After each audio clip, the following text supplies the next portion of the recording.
Hello, my lovely friends. My name is Eva, and here are some morally gray male main character recommendations.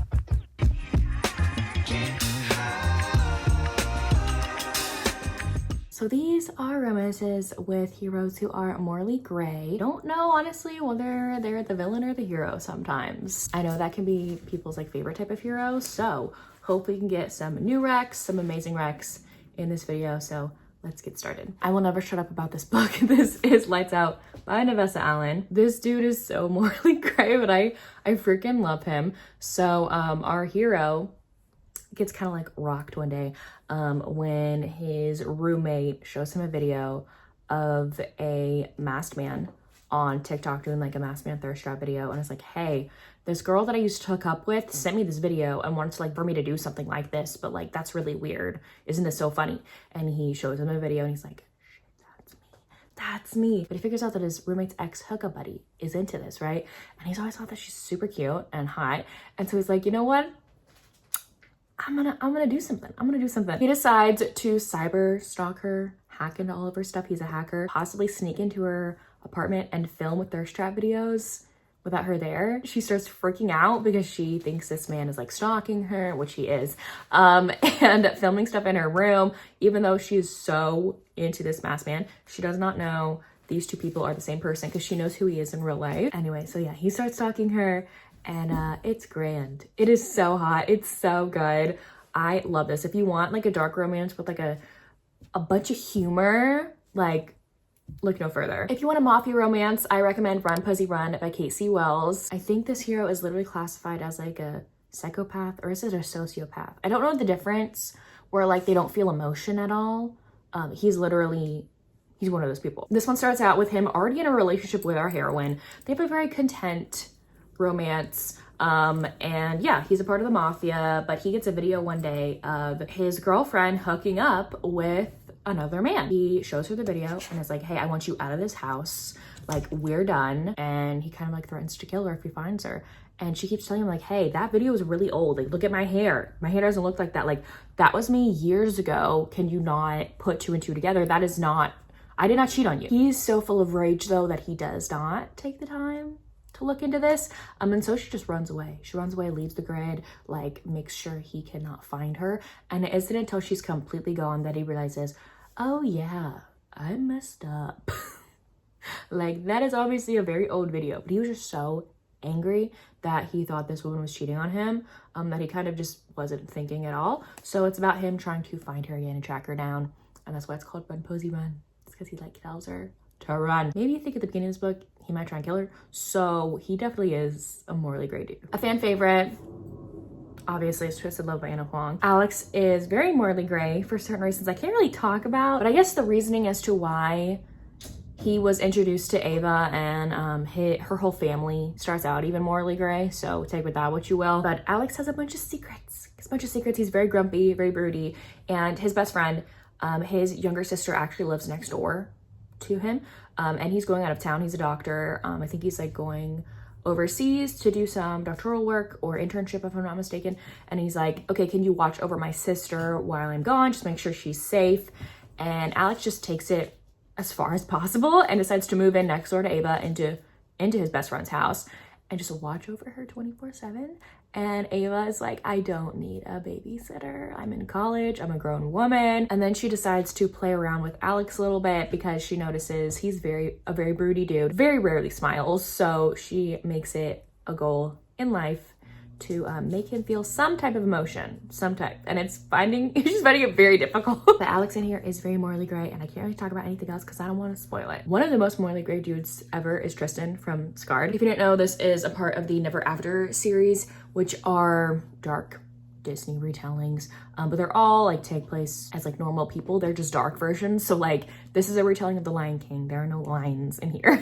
Okay, they're all real people. Anyway, so Tristan is a prince, and he has an older brother who is set to marry this woman named Sarah for a political alliance. Tristan firmly believes that his brother is awful and would make an awful king. Even though Tristan has done some not great things himself, he is morally gray, okay? And he decides when Sarah comes to visit them in their kingdom, whatever, he decides to ruin her because he doesn't want Michael to have her. He doesn't want his brother to have her. But then obviously he starts falling for her instead, so. Breaking Haley by I.A. Dice fits this perfectly as well. I love this hero. He is so damn bad for the heroine. Once he figures out his own shit, he starts to become like so obsessive, and I freaking love that. So this starts out with our hero being told by his father that his sister is dead. She committed suicide because of what this one man did. I think his name's Alex, and his little girlfriend.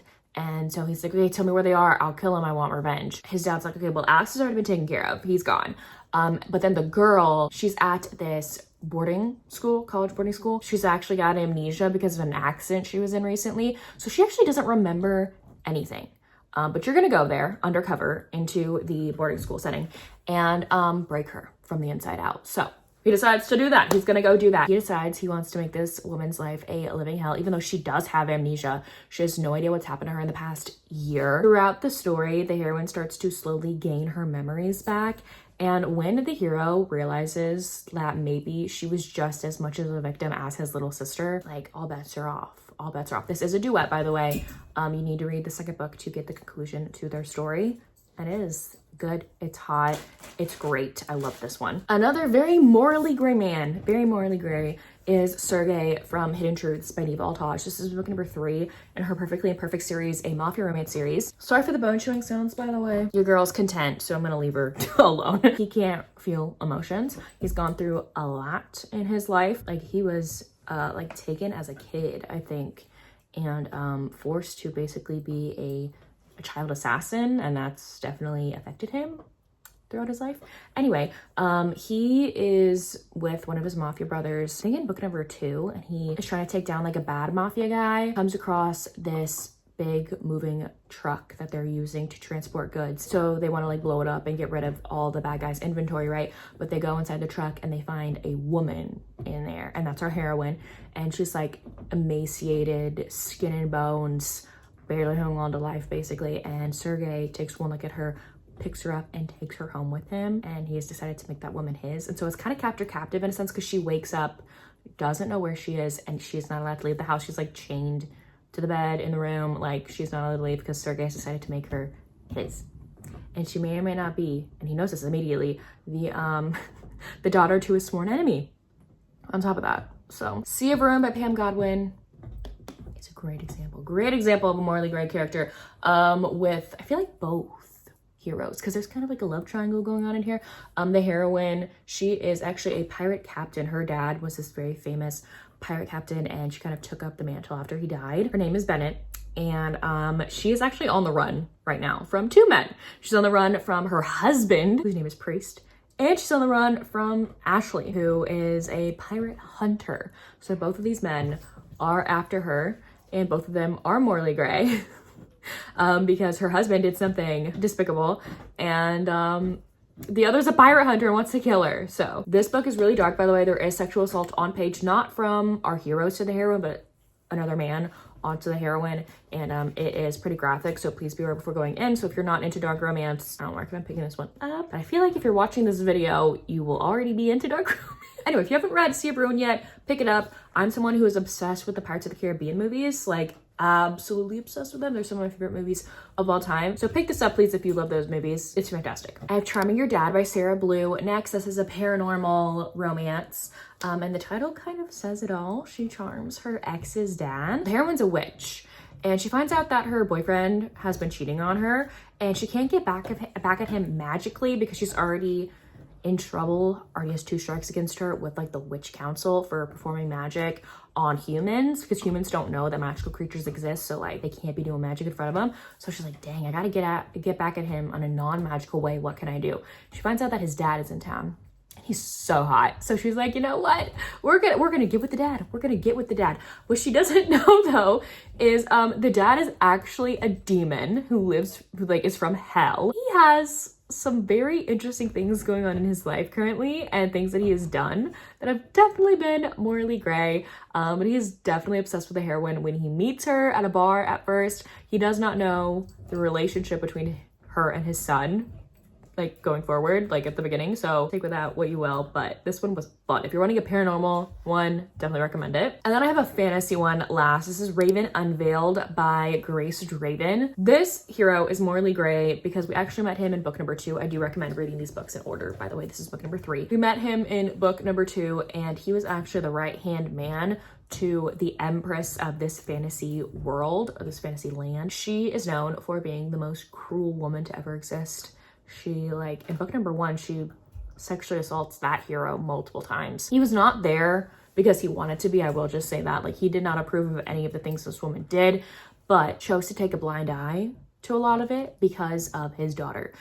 He took up this position and became this feared man in this empire because of his daughter. His daughter, Estrid, was born without arms. They live in a world where perfection is revered and disabilities are like kind of unheard of, because if you have a disability, like you're gonna be stoned to death essentially, which is absolutely ridiculously awful, right? And he wants what's best for his daughter, so he decides to become the most feared man next to the empress to make sure no one gets on his bad side. So this is his romance with his daughter's like nanny for all intents and purposes. She did not something to betray this hero in book number 2, and he decides to go track her down, hunt her down, and find her. Okay, and that's how this book starts out, and that's all I'll leave you with, but it is fantastic. I freaking love Grace Draven's books so much. Anyways, there you have it. Those were some Morley Gray hero romances. Let me know down below if you've read any of these books or if you plan to, and if you have any recommendations, please leave them down below. I would love more recommendations, as well as probably everyone else watching this video. So anyways, if you don't feel like commenting anything else, you can leave me, I think there's a gray heart emoji, right? You can do that. And if there's not, if I'm totally making that up, there's a black heart. I know there's a black heart. So either one is fine with me. So anyways, thank y'all so much for watching. I will see y'all soon in my next one. Bye y'all.